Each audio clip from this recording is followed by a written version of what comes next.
If your MacBook Pro 17-inch Unibody is loud, fans spin at max, or it overheats, here's how to fix it. Common signs: persistent fan noise, hot palm rest, and throttling under load.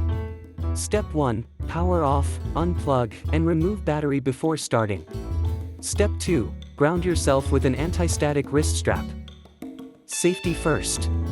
Step 3. Remove the back cover with the proper Torx and Phillips drivers. Focus on the fan, vents, and dried thermal paste. Close-up inspection next.